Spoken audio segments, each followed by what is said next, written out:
So what we have on the agenda today is first, I'm going to go over any PXBlue team roster changes. There's new roles and new additions to the PXBlue team. After that, Ekta is going to discuss any new design patterns that we've been working on as part of this quarter. Following up with that will be Jeff discussing any authentication workflow changes. And then Tom will talk about any React Native component library updates. And I'll follow up with Angular and React component library updates. And after those, we're going to have a next step section for what's on the horizon for PXBlue and a Q&A. So PXBlue team member updates. In R21, Joe Boyle, he got promoted from team lead to manager. So congratulations, Joe. And we have a new hire as part of R21. Suraj, welcome to the team. Hey everyone, I'm Suraj. I joined last month and I'm a part of a PXBlue team.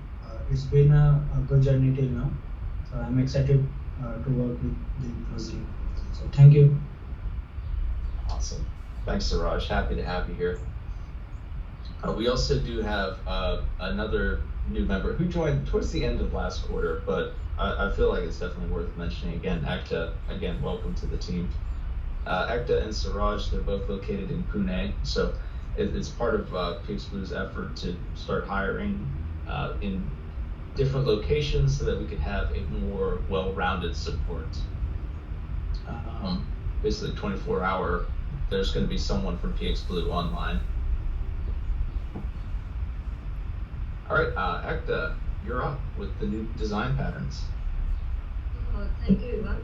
So before giving an overview of what are the enhancements we have done in design pattern, I would like to give some brief about what are the design patterns. So whoever are the new to the PXBlue community, they can easily understand this. So basically the design patterns are the common interactions or the functionalities that we used across our application, for example, app bar, navigation, or form validation. So we PXBlue team has provided the several patterns for the items that we used in our everyday application. And also, if you check our official documentation website, that is pxblue.github.io, you can find the specific section for design pattern, where you can find the design specification that we can developer or designer can use for style guidelines, as well as the code example that we have implemented in several frameworks. So now the next is the what we have done in the this release for enhancement is the, if you see on the left side, we have we have targeted these design patterns in this release. So we have enhanced our variations and added the micro interaction for these design patterns. And these are technically feasible to develop as well for several frameworks. And developers can check the live demo on the online ID, and they can use those code in their application if they want. So I would like to highlight first design pattern, that is the loading and waiting state. Yeah. So these are the different various variations that we have added for loading and waiting state. On the right side, for the reference, I have added the variation, which is the skeleton loader and spinner overlay. So whatever the micro interaction or animation that we have used for showing this, you can follow the below link for understanding the code example and check the source code, how we have implemented. And then the next is form validation. If you see, we have added plenty of examples for form validation. And on the right side, we added the one of the form validation design pattern, which is the verify on submit. And if you see the image, if I'm giving any passcode or correct serial number and click on search device, so it shows the success page. So whatever the animation or micro interaction that we have added, that completely technically feasible to develop in Angular, React, or any other framework as well. And other than that, we have added the validation example for a password, then how we can use that forms in table or list. So if you want to check those interactive examples, please check the below link, which is mentioned in this slide. The next is app bar variation. As you know, like app bar sits on the top of the page, and in this design pattern, we have like added a different variation for that. Like we can convert the app bar into drop-down toolbar or contextual app bar, or it can act as a search bar as well. So on the right side, I have added the one image for a contextual app bar that we have implemented in this release. And to get the understanding of other app bar, you can check the below link.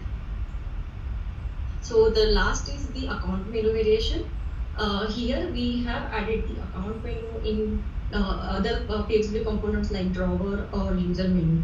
So to check those interactive example as well, you can follow this link.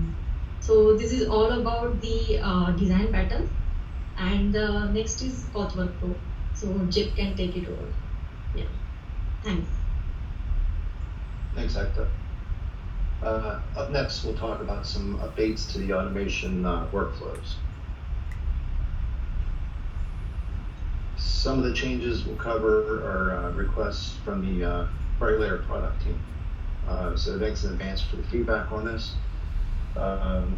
We've updated the language translations for the frameworks, changed the order of the user registration screens with backward navigation.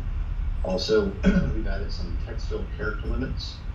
And lastly, we improved the error handling for failed login attempts.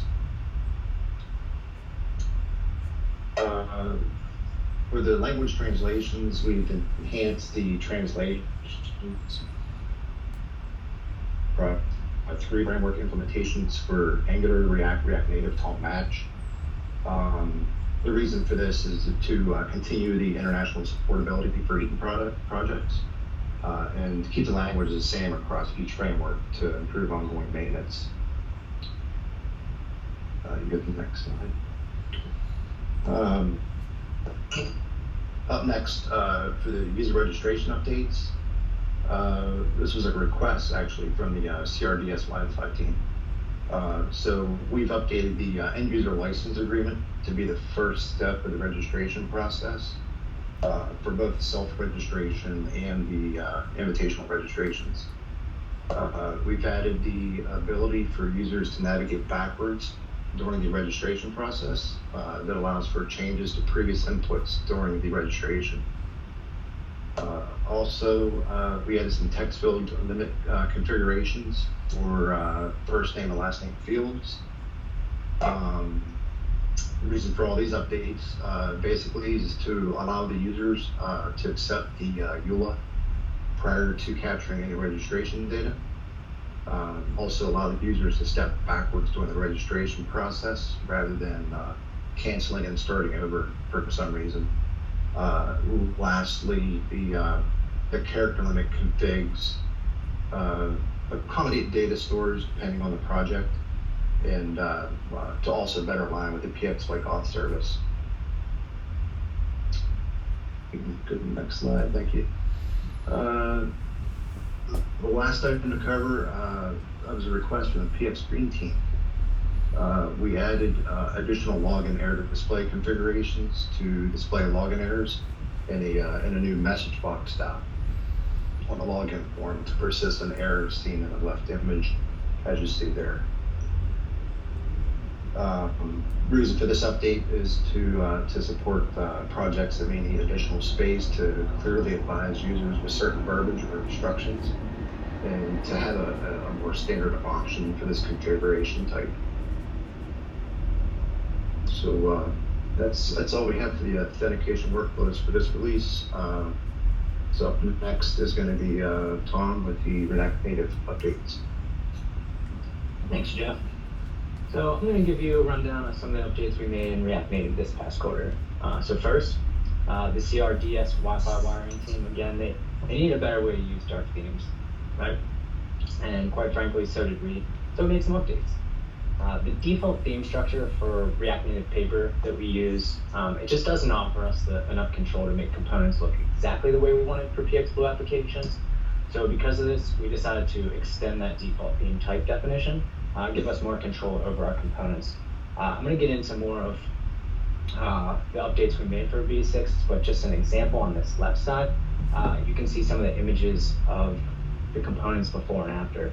So before we made this update, things didn't quite match up. So the avatar and badge on the left side, those were what it looked like by default. And after our updates, the boxes, the green boxes that highlight the components are now the updated versions, so that they look nice in all of our applications. So after extending that default theme type definition, that gave us the opportunity to completely remove the alternate dark theme. So if you weren't familiar before, to handle dark theme with React Native Paper, we ended up having to have 2 different themes, and it just wasn't a nice experience. So we were able to remove that and did some refactoring just to get things working with V6 of our theme's components. So if you go to the next slide, you can see some of the React Native Paper wrapper components that we did. So what we decided to do was make a 1-for-1 swap out, right? So by default, you can just swap out our wrap components for the React Native Paper components. So for example, if you need a button, for instance, you could just import our themed button and use it the same way you would for the default React Native Paper component. Except now you'll have all our custom styles built in, assuming you're using the updated themes. You could even do something like renaming the theme button alias, so you don't have to change much of your code. You would just change the import, so you could import theme button as button and leave the React Native Paper, the definition and stuff that you have in there, and it'll work just the same, or just have a new name. So there will be some refactoring if you're currently using our dark theme, but with these new themes and components, it's a much easier implementation. So those are the updates around the theme. And then this is an example of how icons were used in previous versions of React Native components. We didn't love this method of using icons in React Native, and neither did you. Not only was this cumbersome, you had to wrap all your icons in this wrap icon function, but you had to define everything up front. So you couldn't do icons dynamically. We received emails about applications that needed 50 plus icons, which meant 50 plus wrap icon function definition. Yikes, that's a lot. So the BLI team spoke up and others spoke up, and we heard you. So you no longer need to use icons this way. So we updated these components to handle using icons directly. You no longer have to use that wrap icon function, and you can pass icons directly into components with this object syntax. So the simplest way, seen in this top image, is to specify that the icon as a simple object. So you just have a component, you have icon, and then you have an object that defines the family and the name. So another thing we also did was add React Native vector icons. So we have a PX Blue React Native vector icons. This is nice and convenient because the syntax is the same as the regular React Native vector icons package, right? So you just import how you see at the bottom left here. You import PX Blue icon from our React Native vector icons, and then you use it the same way. You use the component, you pass in the name, and then you have color and size props and whatever other props would be on the icons. But yeah, so you don't even have to learn a new API. So hopefully you're excited about this icon usage update. There are many other ways that we can use the icons. We actually set it up so there's about 7 different convenient ways. So you can just pass in an icon as a string, or if you have an emoji, you just pass that in directly as a prop, and it works real nice. We have documentation around that, really fleshing out the details of that in the icons link at the top right of this slide. So moving forward, some of the updates we did to components include channel value unit space prop. So really the thing behind this was that 99% of the scientific standard for 99% of these type of units require space. So by default, previously there was no space between the value and the units. So what we did was we just made it by default to have the space. But we know some things like the percent sign and degrees Fahrenheit, degrees Celsius, that kind of stuff, or even monetary symbols, right, like the US dollar. Those things don't need a space. So what we did was we set it up with a whitelist of sorts. So under the hood, we have some code that squashes that gap if you have a percent sign or degrees Fahrenheit, degrees Celsius, so forth. That's the default by auto, but you can also manually set it to always show or always hide. So if you have something that's not in our whitelist, you can manually set that. So you can see some examples on the right of how that would work. See, 96/100. Those are kind of butted up together, but off to the right, that 0.2 amps. We need that space. So you can manually set that, or most things should work by auto.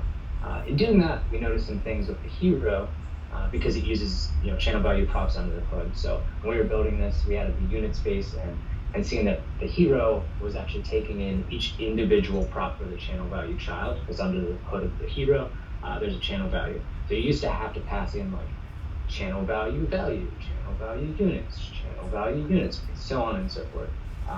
So it got a little tedious. So what we decided to do was just kind of swash that down and just change it to channel value props, and that way we don't have to redefine every single prop that's being passed through. Anything that's a channel value prop, you can pass in through this object, and the hero will just pass it on through to the child.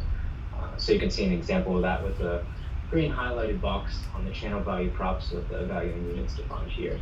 So just something to make things a little more convenient for you. The next thing we did, we optimized our IntelliSense. So we updated our documentation. You can see on the right side for an example of channel value props. You see all the inline code. That's in our source code. But the nice thing about this now is when you're developing, you can just highlight any component, a prop on our components, and see some IntelliSense, right? So you can see all of our documentation essentially inline while you're working. So if you type in channel value, you import that, highlight it. You see in that top image on the left, the green box, you can see the type definition, what it is, channel value component, and a short description saying it's used to stylize value in its units, so forth. And that would happen with all of our components, as well as the individual props. So you highlight something like value in the middle image or units in the bottom image, gives you the type definition, so you know if it's a string or a number, if you're using some TypeScript, and then another short example. So for value, text to display, or for the value, and then units, text to display for the units. This one's a pretty simple case, but you can see how this could be useful from your coding. And then finally, I just want to talk about the V5 to V6 migration in general. So this past quarter, we released 6.0.0 a couple of days ago for React Native components and React Native themes. We did some updates to the intermediate versions. So for themes 5.2.0 and components 5.4.1, we went in and put in some deprecation notices and warnings about what you'll need to fix. So for the best experience, we would recommend you start with the current version that you're on. If hopefully you're on like a 5.0 version or something, you could jump to 5.2.0 without breaking changes. You would see all the warnings and instructions telling you what you're going to need to change, what's been deprecated, and then your project will still build even without that stuff. And then after you fix all that stuff, you can upgrade to 6.0 for your themes, and everything should be working out of the box.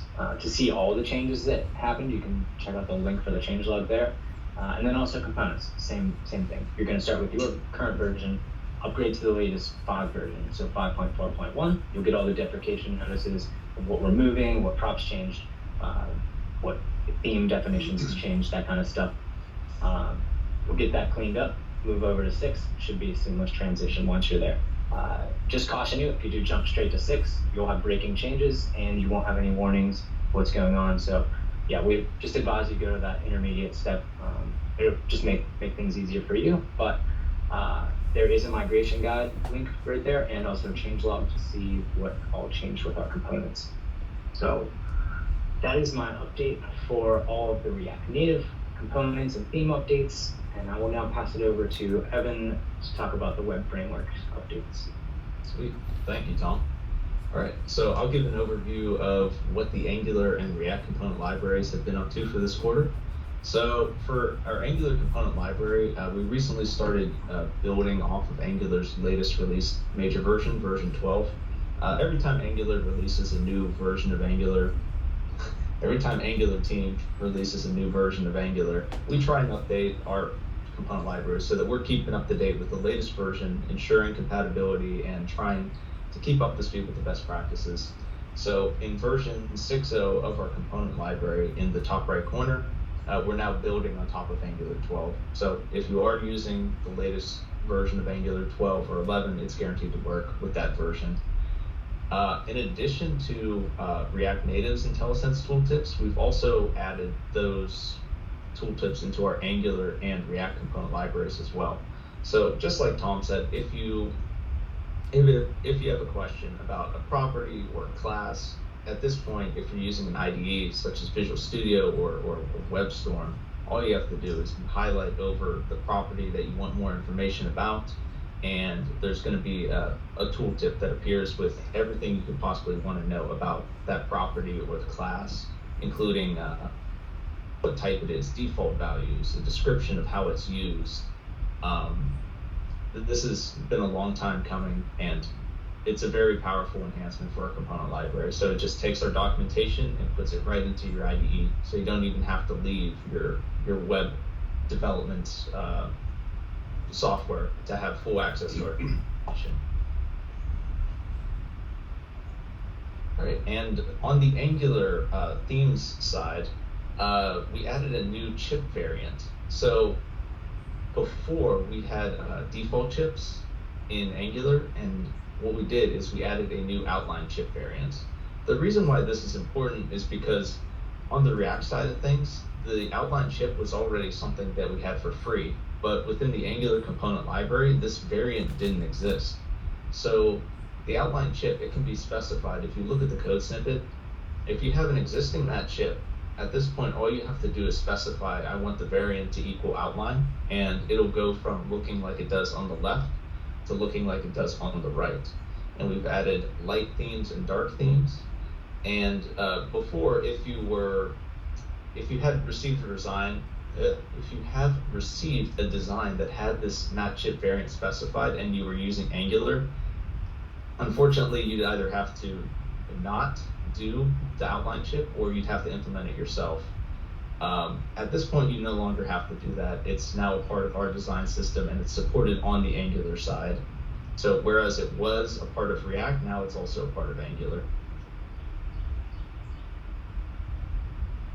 Those were the updates for the React and Angular component libraries.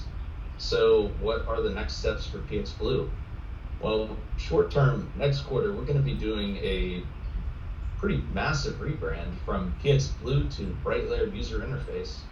So all of our resources, including NPM packages, GitHub repositories, component documentation, team documentation, anything that has the PXBlue name on it is going to be renamed over to Brightlayer UI.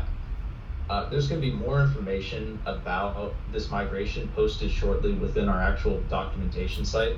So look out for that. There's going to be, going live pretty shortly. There's going to be migration guides, or just a heads up for if you're a developer, here's potentially the steps you'd have to take to migrate over to use our new resources. If you're a designer, here's what's coming your way. So that'll be posted pretty shortly. In addition to short-term goals, we're going to be doing our annual adopter survey with some prizes. The prizes are still TBD, but following shortly after this email, we're going to be sending out shortly after this presentation, we're going to be sending out an adopter survey. And also we're going, never mind. Yes, that will be going out after this presentation. So keep an eye out for that. Longer term goals, we have PXBlue team is going to be partnering up with the CIP team in Dublin to start looking into data visualization components such as graphs or status indicators. So we're going to be starting to explore this space in the future. And in addition to longer term goals, because we're doing a rebranding, this would be a good opportunity to investigate how can we improve our training materials for people who want to learn about PXBlue, I should say Brightlayer UI, or already know about Brightlayer UI but are not entirely familiar. There's going to be another survey that's sent out that's just a part of this, so keep an eye out for that. So those are our two long-term goals. Yeah, just to clarify real quick, Evan, the survey that's going to come out after this meeting is going to be the one related to the training materials. The annual adopter survey that you guys might be familiar with that we do kind of at the end of every year, that's going to be out later this month. Cool. Yes. Thank you, Joe, for that clarification. My bad. All right. Moving forward. This is just a reminder. We are an open source design system. All of our code is publicly accessible. So if there are issues with our design system that you run into or feature requests, please feel free. If you have a GitHub account, please feel free to create an issue on any of our repos. Right? Your feedback is 100% welcome and encouraged. So at this point, we're going to enter into the Q&A section. So if there's any questions from anyone, let us know.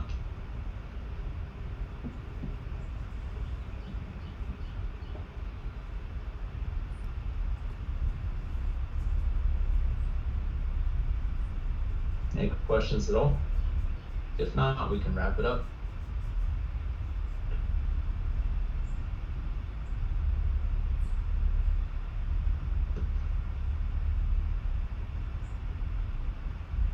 All right, cool. If you do have any questions, please, and you don't want to ask right now, you can definitely just email us, pxblue@eaton.com, or message any of us. Thank you for attending the meeting. Cool. Yeah, seriously, if there's any questions, just let us know.